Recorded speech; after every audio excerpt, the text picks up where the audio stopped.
Have you ever been in a place that felt too dry to bear fruit? Where you prayed, waited, and still nothing happened? Where heaven felt silent and your soul felt heavy? Luke knew that place well. At 31, after losing his job and watching doors close one after another, he found himself walking through an invisible desert. The sand didn't burn his skin, but it wore him down from the inside. Days passed, and it felt like he was walking in circles. No direction, no answers. And worse, no hope. Emily, his wife, did what she could. She offered encouragement, cooked with care, held his hand in the darkest moments. But even the strongest love wavers when silence stretches too long. Luke tried to keep his head up. He updated resumes, sent emails, went to interviews. And every time he came home with that same weight in his eyes. Nothing. And over time, even his faith began to fade. He stopped reading the Bible. Prayers became rare, empty. He felt like dry soil, incapable of growing anything. Worst of all, he didn't know when or if it would end. He went to bed with a storm in his head, woke up at night with his heart racing, and started to wonder if God still saw him, or if he had forgotten him in the middle of nowhere. Emily, though exhausted, never stopped praying. Even in silence, even when no one saw, she spoke to God about Luke. She didn't ask for open doors or quick solutions. She asked for comfort, for light, for faith. Because she knew, sometimes the biggest miracle isn't changing the situation, it's transforming the person going through it. Then, one ordinary morning, sitting on the porch with a cold cup of coffee in his hand, Luke heard a phrase in his heart that didn't come from logic. "You're in the desert, but don't give up. Wait on God's move." He looked around. Nothing outside had changed, but something inside had. A tiny seed had been planted, small but alive. What about you? Have you ever lived through that kind of silence that feels endless? Share it with me. Sometimes just putting it into words starts to lift the weight. The days stayed dry, and Luke's routine felt like walking across hot sand. Exhausting, repetitive, going nowhere. He kept trying, reaching out to old contacts, applying for jobs. But every answer sounded the same. "Sorry, not this time." Eventually, effort turned into weariness. He began to doubt himself, started avoiding the mirror, like even his reflection was disappointed. "You're not even good for this." That cruel phrase echoed in his mind like a whisper. Emily tried to spark hope, but everything she said seemed to disappear into the air. One evening, while tidying the kitchen, Emily looked at Luke sitting at the table, still and slouched, eyes vacant. She brought over a plate with bread and tea, placed it in front of him and said, "It's not about what you do. It's about who you are." Luke didn't reply. But that night he cried alone. Not a loud cry. A silent, restrained cry. The kind that only comes when you're at your limit.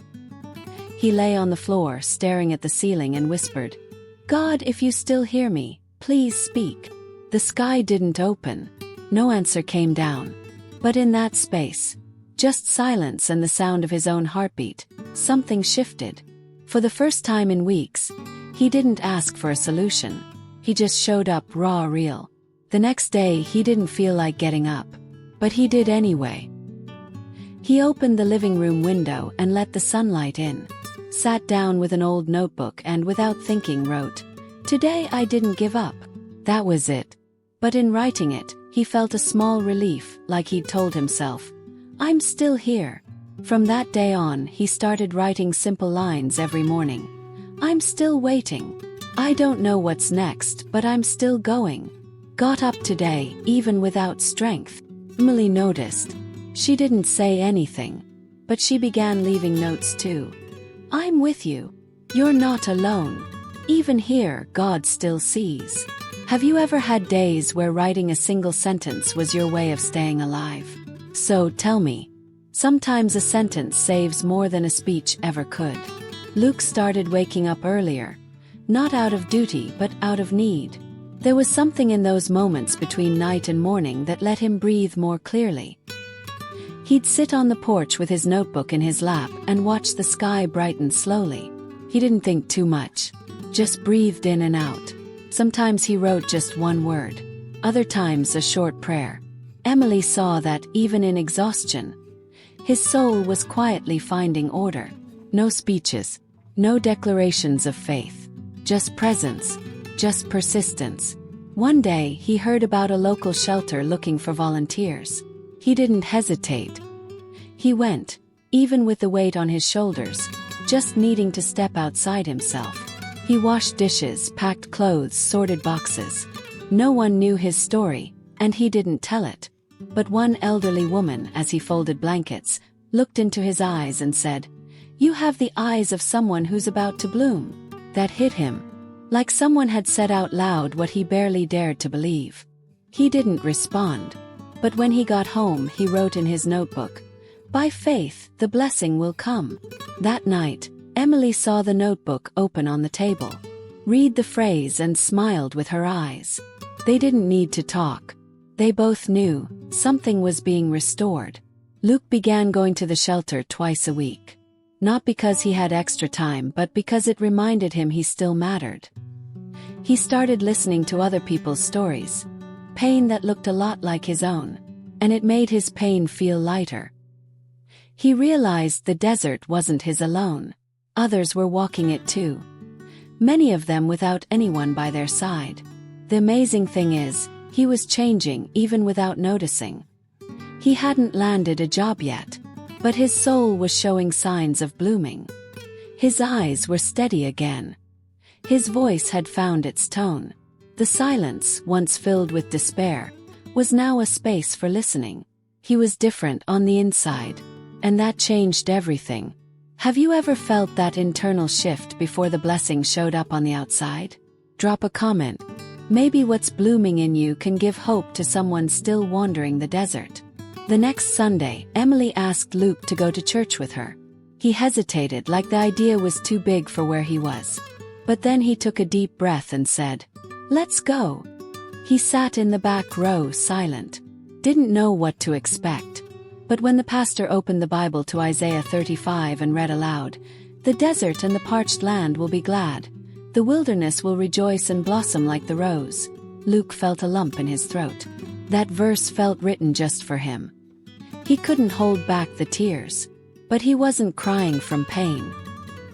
He cried because, for the first time in a long time, he didn't feel alone in the silence. Emily took his hand. He looked at her and saw her eyes full too. They didn't speak, but they knew. Something had changed. The desert was still there, but now there was a promise rooted in it. That night, back home, Luke opened his notebook and wrote, "Today I felt the desert begin to bloom." And for the first time, he didn't doubt it. In the days that followed, he began tending to the house with more ease. Fixed a stuck window, washed the car, made Emily a simple breakfast with a handwritten note. "Thank you for waiting with me." She didn't say anything, just hugged him like she was saying, "I never left." Small gestures began sprouting everywhere. Their home started breathing again. The discouragement that had once filled the air was gone. What remained was quiet, but fertile. Luke started dreaming again. Thought about starting a small woodworking business. Something he'd always loved but had set aside. He still had no money, no shop, no contacts. But he had courage now. He didn't need a full plan. Just enough faith to take the next step. Emily supported him. She saw something new in his eyes. Not blind optimism. Quiet conviction. A certainty born only in those who've survived the impossible. Are you dreaming of something new, even if nothing's figured out yet? Share below. Sometimes blooming begins the moment someone decides to believe again. One morning while having coffee, Luke got an unexpected message. It was from an old college friend who'd seen his volunteer post. He was opening a small woodworking shop and needed help. The pay was modest. The work was hard. But Luke didn't hesitate. He replied right away. "When do I start?" That invitation seemed small, but for someone who'd wandered the desert, even one drop feels like a river. On his first day, his hands came alive again. The smell of wood, the sound of tools, the good kind of exhaustion at the end of a day. It wasn't his dream job, But it was solid ground under his feet after too long on shifting sand. Emily greeted him at the door with a hug and a smile. That night, he slept with a different kind of tiredness, the kind that comes from being useful again, from feeling like a man, a husband, a servant. More than that, like he was exactly where God wanted him to be. After a few weeks, his dedication started to show. The shop owner trusted him with more. A new project came up. A better opportunity. He wasn't there yet, but he knew. He was on his way. The soil that once seemed barren was now producing unexpected blooms. Emily baked a simple cake, stuck a candle in it, and they celebrated right there in the kitchen like it was the greatest gift in the world. It wasn't about money. It was about peace. About beginning again. About looking back and saying, "I made it." Luke opened his notebook and wrote in steady handwriting. The desert wasn't the end. It was preparation. And beside it, by faith, the blessing came. Now the house had a different sound. The sound of light routines, steady steps, quiet prayers at bedtime. The Bible, once closed and dusty, now lay open on the table. Used, marked, read often. They weren't a perfect couple. There were still bills to pay. Dreams yet to be fulfilled. But now they had something deeper, living hope, tested faith, matured love.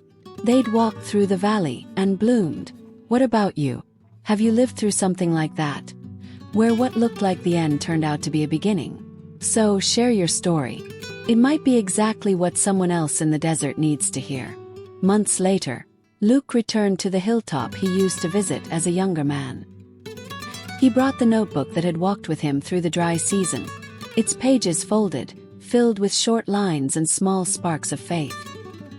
He climbed slowly, steady, the wind brushing his face like heaven welcoming him back. At the top, he sat under a tree, opened to the last blank page and wrote, "You survived the desert. Now it's time to bloom." He closed the notebook, hands resting on the cover. No words needed. He knew. From up there he could see the whole town. Tiny homes, cars moving, life happening. For so long all of it had felt out of reach, like it belonged to someone else. But now he was part of it again. No longer just a spectator in his own life. He was in it, fully. And the beauty was, there wasn't a finish line, just more road. And he was ready to walk it. Back home, Emily was watering the plants on the porch. She smiled, like she always did when she saw peace in him. He hugged her from behind, rested his chin on her shoulder and simply said, "We made it." Together, they started a small outreach in their neighborhood. Simple stuff, teaching woodworking to teens, offering emotional support. Luke shared his story quietly, without a stage, without a mic. Just truth. Emily connected with wives, prayed with moms, wrote little encouragement notes. The desert that once tried to silence them was now producing flowers for others. They realized God had never abandoned them. He'd been digging deep roots when everything looked barren. The blooming didn't come because they forced it. Came because they waited, because they trusted, because even without seeing they kept walking. And if you're in the desert right now, this message is for you. Don't give up. Wait on God's timing. He's never late. He's preparing. And when the blessing comes, it won't just heal, it'll transform. You're not the end of the story. You're soil ready to bloom. If this story spoke to you, share it with someone who might still be waiting for a sign. And if you want more messages like this, subscribe to the channel, turn on notifications, and walk this journey of faith and hope with us. Because in the right time, even the desert blooms.